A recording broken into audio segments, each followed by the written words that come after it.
Salut mes sportifs et bienvenue sur ma chaîne Alex Levent. Aujourd'hui, on va voir une méthode pour prendre de la masse musculaire. Eh oui, ça fait longtemps que je parle de la perte de graisse.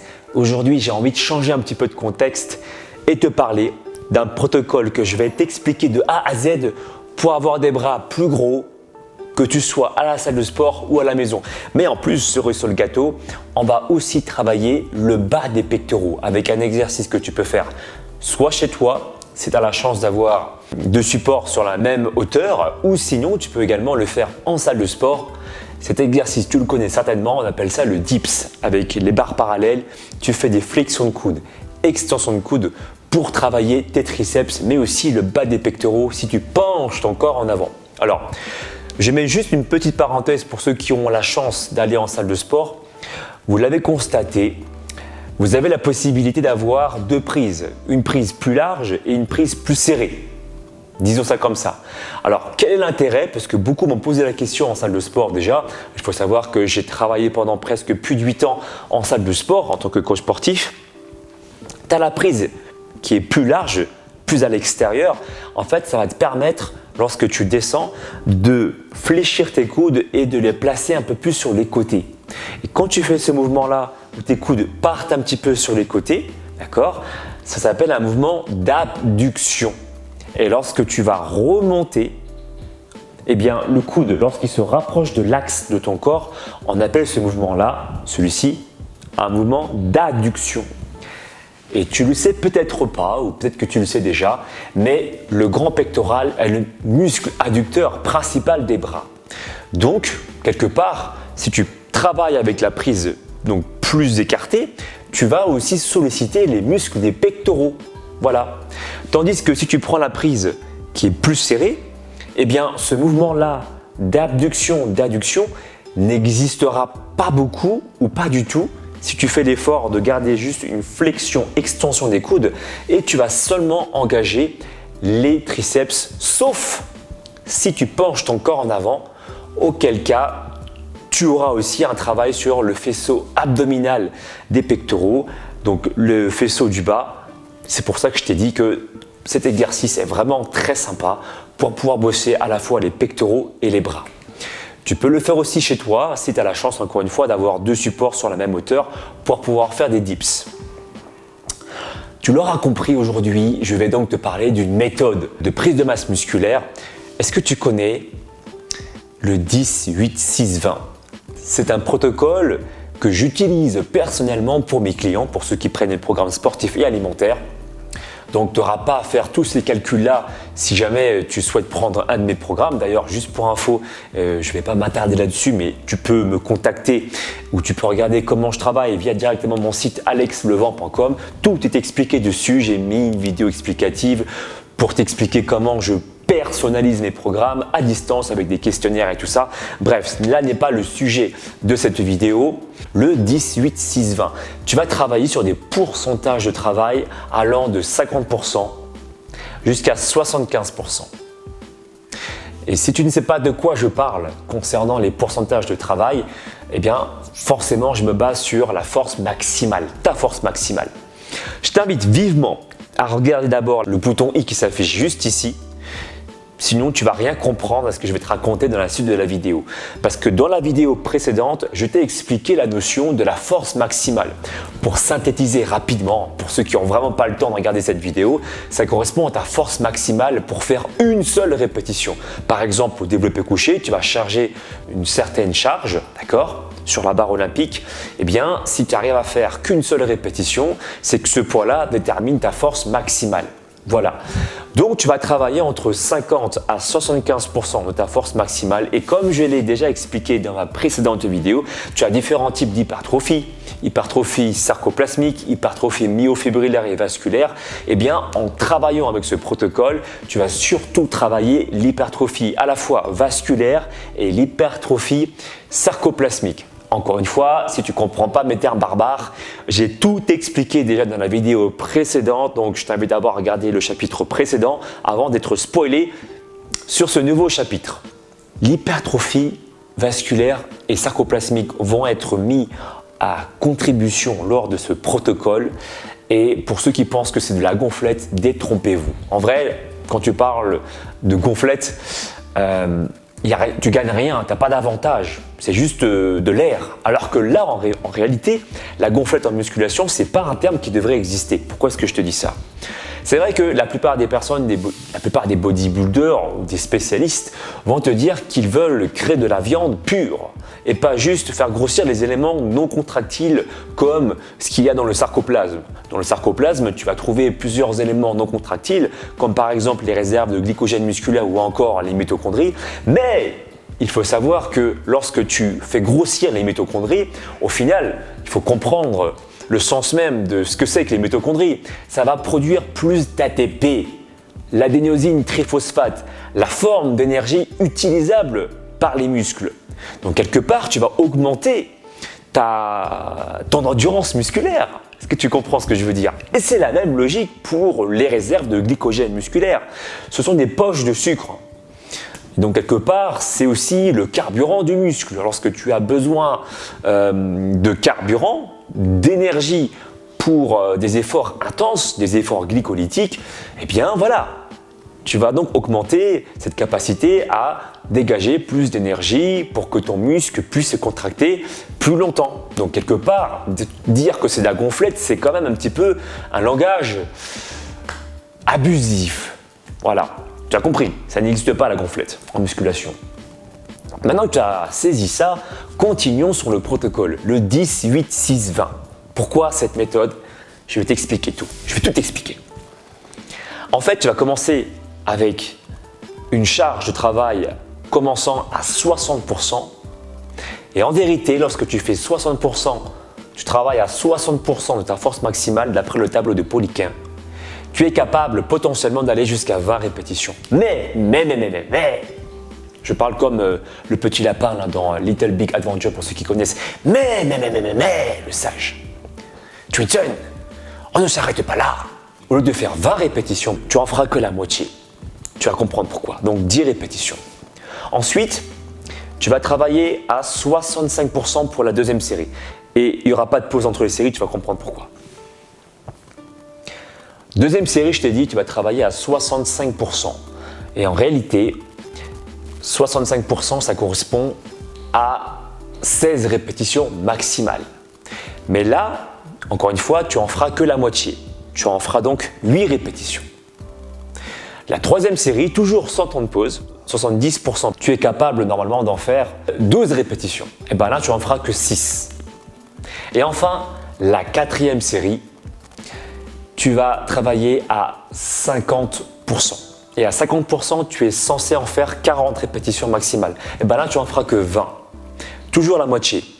C'est pour ça que cette méthode s'appelle le 10-8-6-20. Est-ce que tu me suis jusqu'à maintenant? Pour répondre maintenant à ta question que tu t'es sans doute posée, pourquoi s'arrêter à la moitié de notre potentiel à chacune des séries? Eh bien, la raison, elle est simple. C'est pour que tu puisses diminuer le temps de repos, d'accord? Parce que si tu travailles toujours à ton maximal, forcément le temps de repos sera prolongé. Là, tu n'as quasiment pas de temps de repos entre les séries, hormis le fait de décharger des poids, sauf si tu as des amis qui sont assez gentils avec toi pour pouvoir les décharger pour toi. Et ensuite, c'est de pouvoir pumper.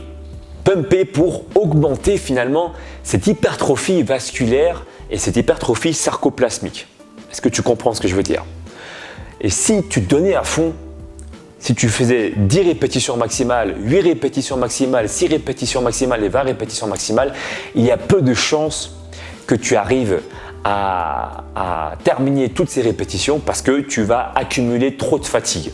C'est la raison pour laquelle, pour t'économiser un petit peu, pour pouvoir pumper proprement et techniquement parlant pour que tu sois propre au niveau de la technique, forcément oui, eh bien tu vas faire seulement la moitié du nombre de répétitions de ton potentiel maximal.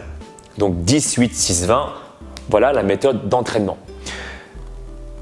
Comme je te l'ai expliqué, tu vas favoriser du coup un grossissement des vaisseaux sanguins, mais aussi un grossissement de tes mitochondries et de tes réserves de glycogène musculaire qui feront que la taille de ta cellule, de tes cellules musculaires vont paraître plus grosses. Non, vont pas paraître plus grosses, seront plus grosses et donc c'est de l'hypertrophie musculaire. Prenons un exemple simple que tu pourras faire en salle de musculation.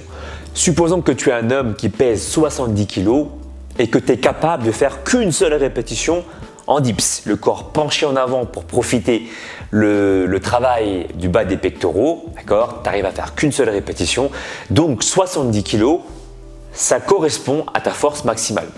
Je te donne un exemple concret pour que tu puisses ensuite procéder avec la même logique selon ton poids, d'accord? 10, 8, 6, 20, avec les pourcentages de travail suivants, 60% de travail, 65, 70, puis ensuite 50%. Eh bien, comment faire lorsque tu vas en salle de sport? Tu peux travailler sur une machine qu'on appelle le gravitron. Et si tu as la chance de rencontrer un coach sympa là-bas, demande-lui qu'il puisse t'expliquer l'utilisation de cet appareil. C'est très facile en général, mais demande quand même à un spécialiste une fois que tu es sur place. Comment ça se passe exactement pour le cas où tu pèserais 70 kg et que ça correspondrait à ta force maximale, donc ton poids de corps au final? La première série, souviens-toi, je t'ai dit de travailler à 60% en faisant 10 répétitions, sachant que potentiellement tu pourrais en faire 20. Mais pour les raisons que je t'ai évoquées précédemment, tu vas t'arrêter à 10 répétitions. 60% correspond à 42 kg.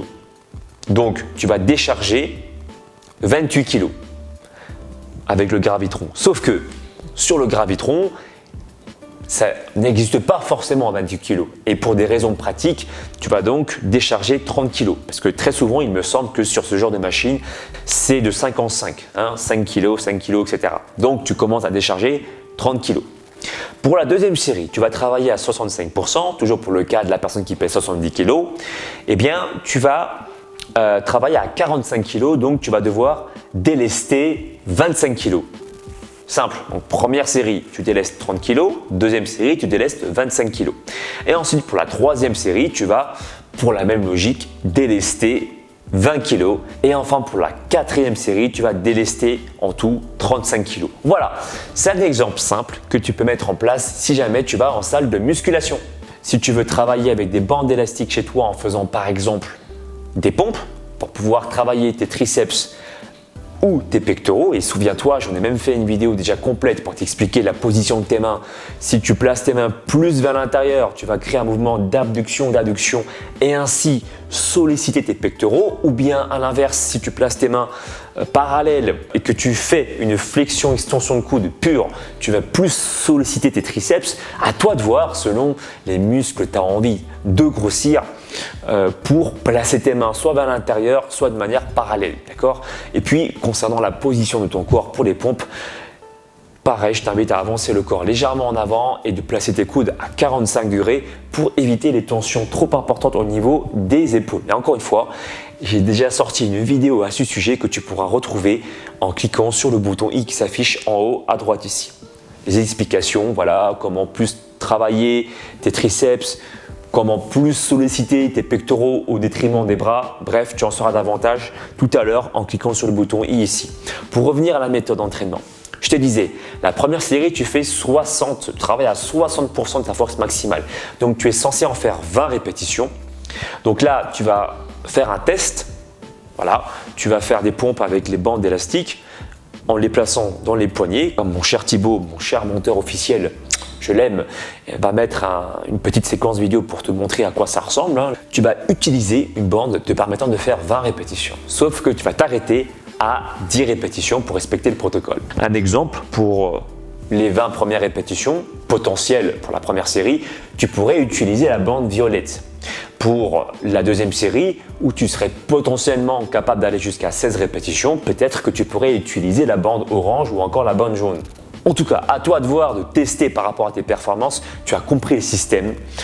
Tu peux donc le refaire à la maison. Concernant maintenant le temps de repos, eh bien, comme je te l'ai expliqué, entre les séries, interséries, le temps de repos n'existe quasiment pas. À la fin de chaque tour, donc un tour c'est 10, 8, 6, 20, tu peux laisser un temps de pause d'environ 2 minutes. Et si tu penses bien récupérer, tu peux aller jusqu'à 1 minute 30 ou 1 minute 45. Mais très souvent, je ne te cache pas, il va falloir augmenter le temps de pause pour pouvoir faire les séries proprement. Mais ça dépend encore de la capacité à chacun de pouvoir bien récupérer. Et en réalité, le vrai temps de pause idéal, c'est celui qui va te permettre de faire la série suivante proprement. Et donc, c'est quelque chose qui est assez personnel au final. Voilà, écoute, j'espère que tu as aimé cette méthode d'entraînement, le fameux 18-6-20. Encore une fois, c'est une méthode que j'utilise personnellement pour mes clients et pour ceux qui veulent aller plus loin, pour ceux qui veulent que je m'occupe d'eux, pour que je leur donne un fil directeur. Encore une fois, vous le savez, vous avez la possibilité de me contacter directement sur mon site alexlevent.com. Tout est expliqué dans la vidéo explicative. Je me répète, mais ça veut dire ce que ça veut dire. N'oublie pas de mettre un pouce en l'air si tu as aimé cette vidéo, ça me ferait énormément plaisir. Partage cette vidéo à tes amis qui cherchent de nouvelles méthodes d'entraînement pour pouvoir s'entraîner et faire grossir leurs muscles. Et encore une fois, je t'invite vraiment et vivement à regarder ma dernière vidéo où je t'explique les différents types d'hypertrophie pour que tu puisses comprendre un petit peu mon vocabulaire un peu barbare. Lorsque je parle d'hypertrophie sarcoplasmique, myofibrillaire et vasculaire, tu comprendras tout en regardant la vidéo précédente. N'oublie pas de t'abonner sur ma chaîne YouTube et d'activer la cloche de notification. Et j'ai envie de te dire à très bientôt. Ciao, bon entraînement.